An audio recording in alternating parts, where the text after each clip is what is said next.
بسم اللہ الرحمن الرحیم. میں ہوں فلک شیر بٹو ایڈوکیٹ ملتان سے. اور جیسا کہ ہم نے کل پڑھا تھا فنڈامنٹل رائٹس جو کانسٹیٹیوشن کے اندر درج ہیں ان کی آرٹیکل 10A تک ہم پہلے ڈسکس کر چکے ہیں. آج ہم شروع کرتے ہیں آرٹیکل 11 سے. اب آرٹیکل 11 جو ہے وہ سلیوری فورسڈ لیبر کے بارے میں. یہ ہر شخص کا فنڈامنٹل رائٹ ہے, کانسٹیٹیوشن کے اندر گرانٹیڈ ہے آرٹیکل 11 کے تحت کہ پاکستان میں سلیوری کا کوئی وجود نہیں ہے اور سلیوری غلامی منع ہے, اور نہ ہی پاکستان کے اندر کسی بھی شکل میں سلیوری کو کوئی متعارف کرانے کی سہولت کا کوئی اجازت ہے. یعنی پاکستان کے اندر نہ تو کوئی سلیوری کا وجود ہے اور سلیوری منع کر دی گئی پاکستان میں غلامی, اور پاکستان کے اندر کسی بھی شکل میں سلیوری کو اپنانا یا غلامی کی کسی بھی شکل کو منع کر دیا گیا ہے, یا غلامی کے حوالے سے کوئی سہولت فراہم کرنا یہ بھی منع ہے. یعنی کہ غلامی کسی کو غلام نہیں رکھا جا سکتا, یہ ہر شخص کا فنڈامنٹل رائٹ ہے. اب 11 کی کلاس 2 میں کیا ہے کہ جو زبردستی مزدوری کروائی جاتی ہے کسی بھی شکل میں, یا انسانوں کی جو سمگلنگ ہے یہ بھی منع ہے. طاقت کے بل بوتے پر مزدوری لینا اور انسانوں کی ٹریفکنگ سمگلنگ منع ہے آرٹیکل 11 کے تحت. یہ فنڈامنٹل رائٹ ہے. آرٹیکل 11 کی کلاس 3 کہتی ہے کوئی بھی بچہ جو 14 سال سے کم عمر کا ہے اس کو کسی فیکٹری, کسی مائن یا کسی دیگر نقصان دہ ملازمت پر انگیج نہیں کیا جا سکتا. مطلب یہ بھی ہر بچہ جو 14 سال سے کم عمر ہے اس کا فنڈامنٹل رائٹ ہے کہ اس کو کسی فیکٹری, کسی مائن کے اندر یا کسی نقصان دہ اور خطرناک ملازمت کے اوپر اس کو انگیج نہیں کیا جا سکتا.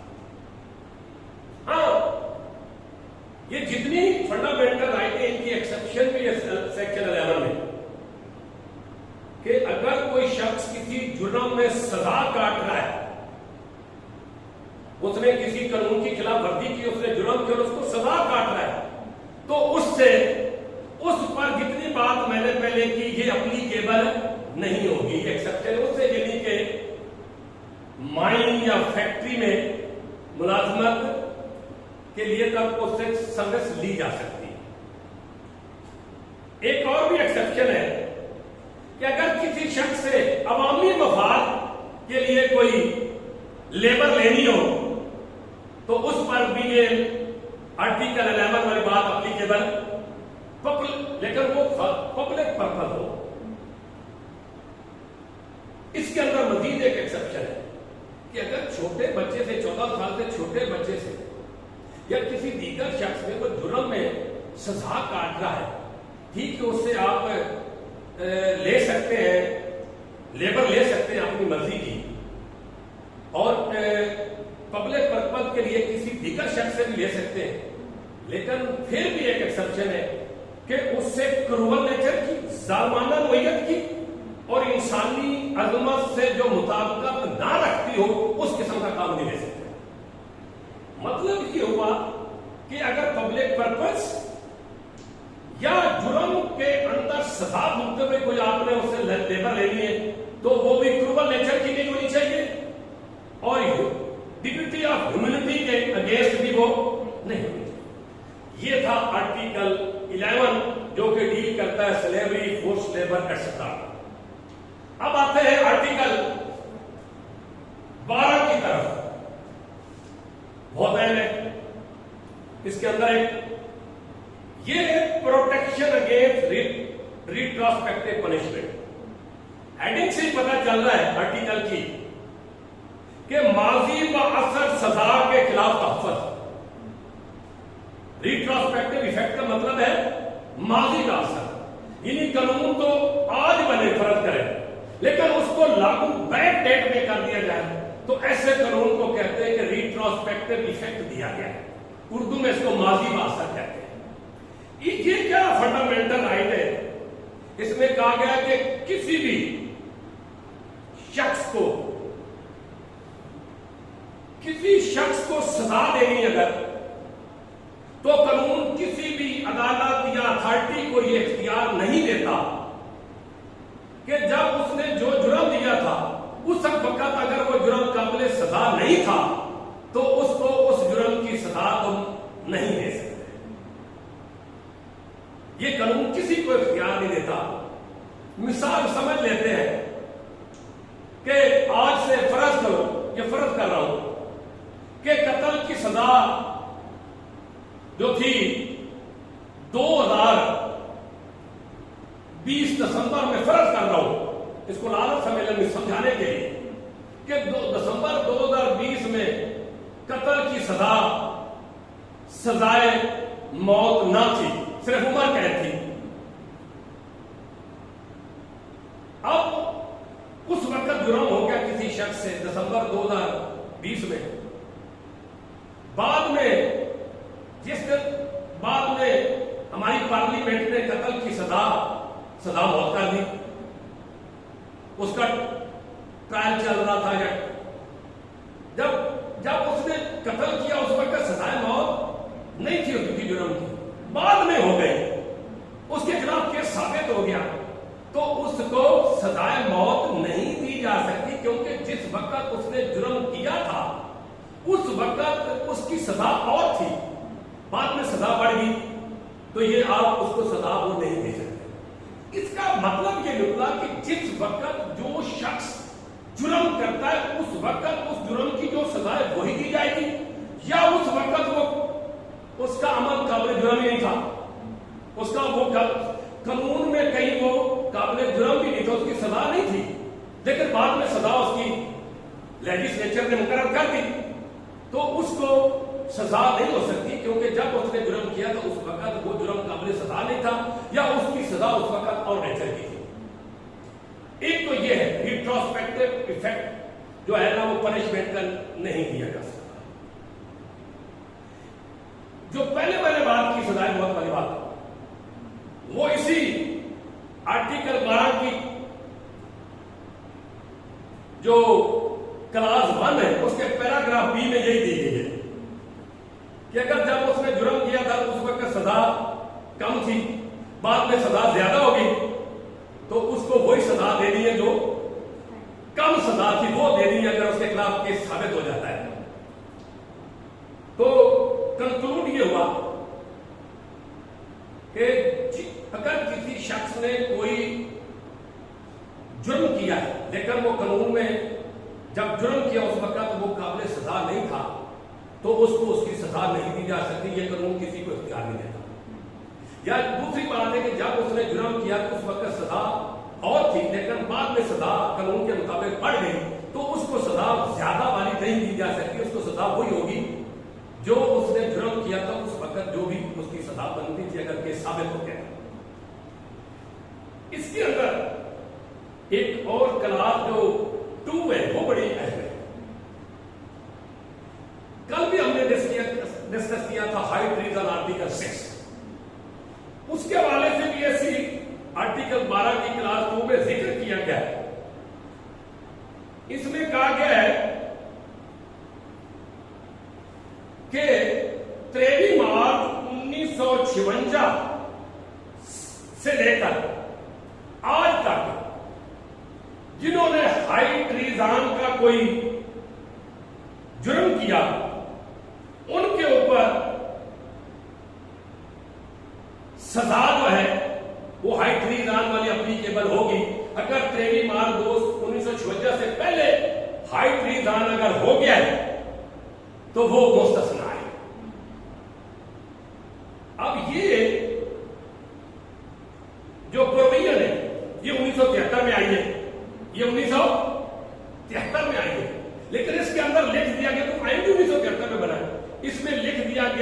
کہ ہائی ٹریزان کی جو سزا ہے وہ ماضی با اثر ہوگی، لیکن کب سے ہوگی؟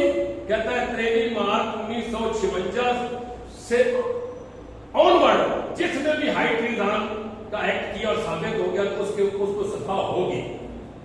یعنی کہ ہائی ٹریزان کی جو سزا ہے وہ ریٹراسپیکٹو ایفیکٹ ہے، یعنی وہ ایک ایکسپشن ہے آرٹیکل 12 کے اندر، لیکن اس کی بھی ایک ڈیٹ مقرر کر دی کہ ماضی کتنا ہوگا 23 مارچ 1956 تک وہ ماضی ہے، اسے پیچھے دے.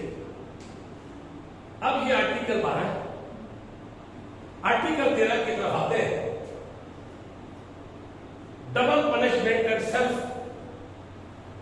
انکریمنیشن، جس کو ڈبل لبرٹی کا پرنسپل بھی کہتے ہیں، اور یہی پرنسپل سی آر پی سی کے سیکشن 403 میں بھی لے ڈاؤن ہے. اس کے اندر آرٹیکل 13 کی جو کلاس ہے اس کے اندر دو باتیں کی گئی ہیں، دو پیراگراف ہیں آرٹیکل 13 میں، اے اور بی. اے میں کیا ہے کہ کسی بھی شخص کو ایک جرم میں ایک سے زیادہ مرتبہ نہ تو اس کا ٹرائل کیا جا سکتا ہے نہ اس کو سزا ہو سکتی ہے. ایک ہی جرم کے اوپر ایک ہی مرتبہ اس کا ٹرائل ہو سکتا ہے اور ایک ہی مرتبہ اس کی سزا ہو سکتی ہے. ایک جرم میں ایک سے زائد مرتبہ نہ اس کو پروسیکیوٹ کیا جا سکتا ہے نہ اس کو سزا کی جا سکتی. یہ اس کا فنڈامنٹل رائٹ ہے. یہ ڈبل لبرٹی کا پرنسپل ہے. آرٹیکل 13 میں اور کیا کیا ہے؟ No person shall be accused of an offense be compelled to be witness against himself. بہت بڑا فنڈامنٹل رائٹ ہے کہ کسی بھی شخص کو اپنے خلاف کسی جرم میں شہادت دینے کے مجبور نہیں کیا جا سکتا. یعنی کسی بھی ملزم کو، اکیوز کو اعتراف جرم پر مجبور نہیں کیا جا سکتا. یہ اس کا فنڈامنٹل رائٹ ہے. اسی لیے قانون شہادت کی آرڈر کی آرٹیکل 38 یہی کہتی ہے کہ ڈیورنگ دی انویسٹیگیشن جو اعتراف جرم ہے ملزم کا وہ اس کے خلاف بطور شہادت استعمال نہیں ہو سکتا. کیوں کہ اس میں ہو سکتا ہے کہ پولیس کے سامنے اس نے وہ اعتراف جو کیا ہے وہ کسی انڈر پریشر کیا ہو، کسی فیئر کیا ہو، کہ کوئی کمپلشن کے تحت کیا ہو. بہت بڑا فنڈامنٹل رائٹ ہے.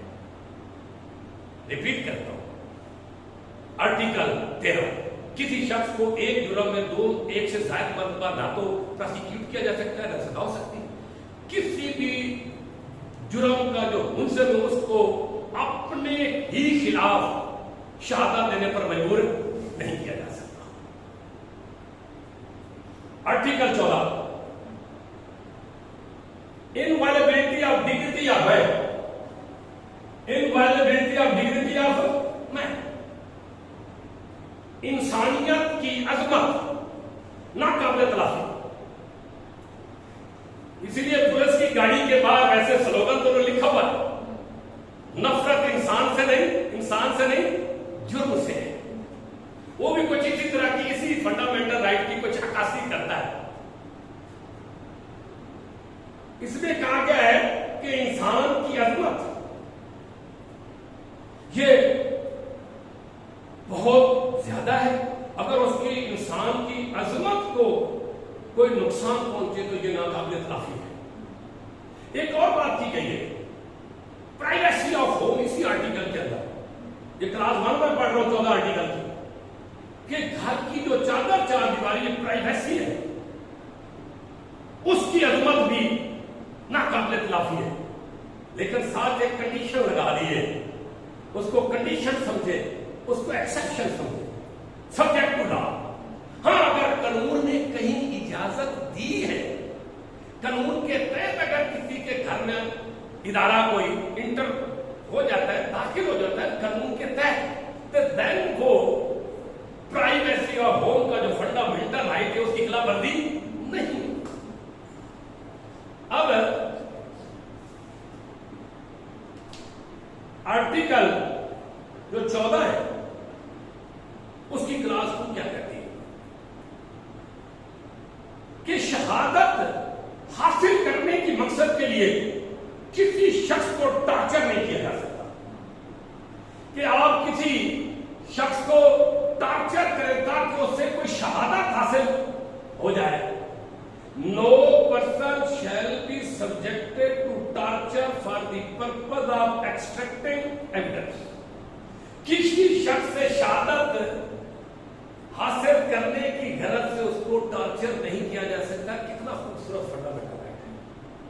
جتنے بھی کانسٹیٹیوشن کے اندر فنڈامنٹل رائٹ ہے, جیسے جیسے آپ پڑھتے جائیں اور اس کی سمجھ آتی جائے تو ویسے لگتا ہے کہ ایک انسان کی ڈگنیٹی اور اس کی پرائیویسی اور اس کی موومنٹ بہت خوبصورت ہے. گلا ہو سکتا ہے کسی کو پاکستان کے اندر قانون کی عملداری کے بارے میں, وہ اپنی جگہ پر قانون خوبصورت ہے.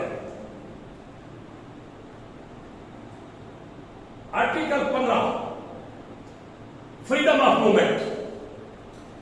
فریڈم آف موومنٹ, آزادی نقل و حرکت کا فنڈامنٹل رائٹ. کیا کہہ رہا ہے سمجھنے کی کوشش کرتے ہیں. ہر شہری کا یہ حق ہے کہ وہ پورے پاکستان میں آزادی سے پھرے, جہاں چاہے وہ رہائش رکھے, ریمین ہو جائے, ریزائڈ کرے, ریمین ہو جائے, موو فرلی کرے اور پاکستان کے کسی سے بھی سیٹل ہو جائے. اب اس کے بارے لفظ استعمال ہوا ہے remain, move freely, reside, settle. یہ 4 قسم کے اس کے فنڈامنٹل رائٹ کے. پاکستان کے اندر کسی بھی جگہ پر پورے پاکستان میں وہ رہ سکتا ہے, وہ موو کر سکتا ہے, وہ داخل ہو سکتا ہے اور وہ ریزائڈ کر سکتا ہے, وہ سیٹل ہو سکتا ہے. لیکن اس کے اوپر ایک قانون نے شرط بھی رکھی, ایکسپشن ہے. کیا ایکسپشن ہے, کیا کنڈیشن ہے؟ یہ سارے فنڈامنٹل رائٹ کے اوپر ایک کنڈیشن بھی ہے, ایکسپشن ہے.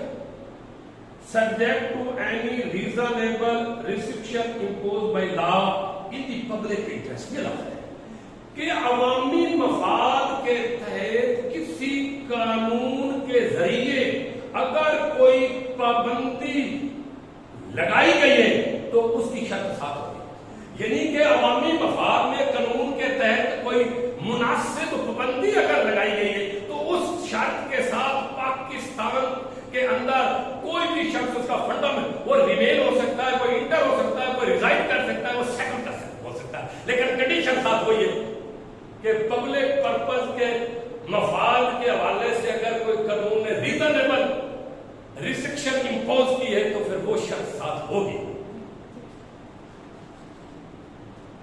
اب آرٹیکل 16 کی بات کرتے ہیں, فریڈم آف اسمبلی. یہ کیا خوبصورت فنڈامنٹل رائٹ ہے, اسمبل ہونے کا, اکٹھا اور اجتماع کرنے کی جو فنڈامنٹل رائٹ ہے, آزادی اس کی کیا ہے. کہتا ہر شخص کو یہ حق حاصل ہے کہ وہ پیسفلی یعنی کہ پیس کے ساتھ پرامن اینڈ وداؤٹ آرم, بغیر اسلحہ کے اسمبل ہونے کا حق حاصل ہے. فنڈامنٹل رائٹ کی ہے. ہر شخص کو یہ آزادی ہے, اس کا رائٹ ہے کہ وہ پرامن طور پر بغیر اسلحہ کے اسمبل ہو سکتے ہیں, اکٹھے کر سکتے ہیں, اجتماع کر سکتے ہیں. اس کے اوپر بھی ایک کنڈیشن ہے, اس کے اوپر بھی ایک ایکسپشن ہے. وہ ایکسپشن کیا ہے؟ Subject to any reasonable restrictions imposed by law in the interest of public order. وہی جو فریڈم آف موومنٹ پر ہے, سیم قسم کی کنڈیشن ہے کہ عوامی مفاد کے لیے قانون کے تحت اگر کوئی مناسب پابندی لگائی گئی ہے تو وہ پابندی کے ساتھ اس کو یہ موومنٹ کی فریڈم ہے, مشروط ہے یہ فریڈم میں. کہ لیکن اس کے اندر بھی پبلک مفاد ہے. پبلک مفاد کے تحت قانون کے ذریعے کوئی ریزنیبل کوئی پابندی لگائی گئی ہے کے ساتھ ہر شہری پرامن اور بغیر اسلحے کے اس کو حق حاصل ہے کہ وہ اسمبلی کر سکے، اجتماع کر سکے۔ آج ہم آرٹیکل ابھی 16 پر اس کا اختتام کرتے ہیں، ویڈیو کافی لمبی ہو گئی ہے، تو انشاءاللہ فنڈامنٹل رائٹس یہ آگے جاری رہے گا۔ تو اس حوالے سے میں مس رابعہ چوہان ایڈوکیٹ کا انتہائی مشہور ہوں کہ وہ ان لیکچر کو کنڈکٹ کروانے میں اور اس میں جتنی ان کی معاملات ہے میں اس کا بڑا مشہور ممنون ہوں۔